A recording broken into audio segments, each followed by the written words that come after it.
parts of the world, it is taken for granted that whoever is convicted of a serious crime will be sent to prison.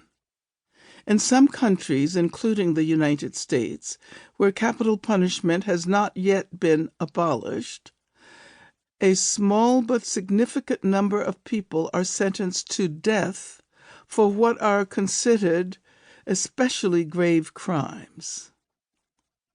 Many people are familiar with the campaign to abolish the death penalty. In fact, it has already been abolished in most countries.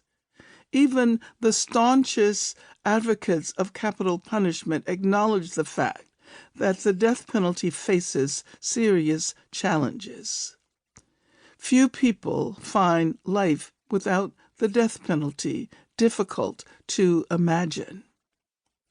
On the other hand, the prison is considered an inevitable and permanent feature of our social lives.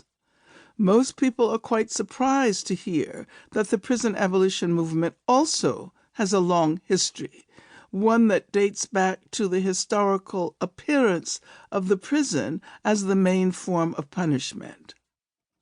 In fact, the most natural reaction is to assume that prison activists, even those who consciously refer to themselves as anti-prison activists, are simply trying to ameliorate prison conditions, or perhaps to reform the prison in more fundamental ways. In most circles, prison abolition is simply unthinkable and implausible.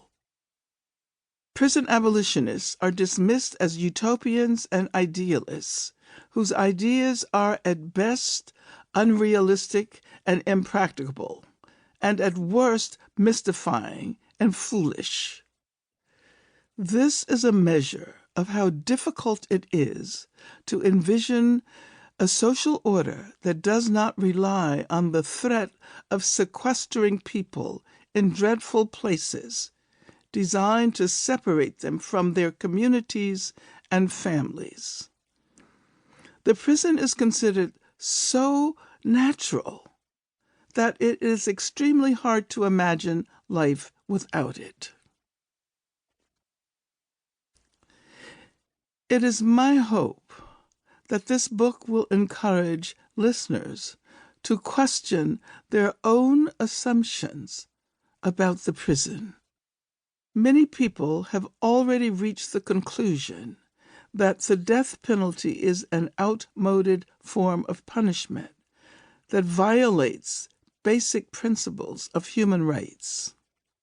It is time, I believe, to encourage similar conversations about the prison. During my own career as an anti-prison activist, I have seen the population of U.S. prisons increase with such rapidity that many people in Black, Latinx, and Native American communities now have a far greater chance of going to prison than of getting a decent education. When many young people decide to join the military service in order to avoid the inevitability of a stint in prison, it should cause us to wonder whether we should not try to introduce better alternatives.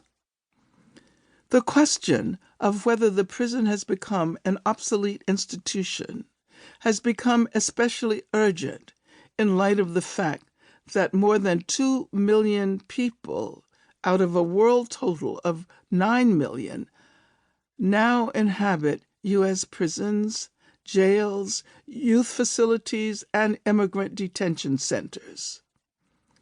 Are we willing to relegate ever larger numbers of people from racially oppressed communities to an isolated existence marked by authoritarian regimes, violence, disease, and technologies of seclusion that produce severe mental instability?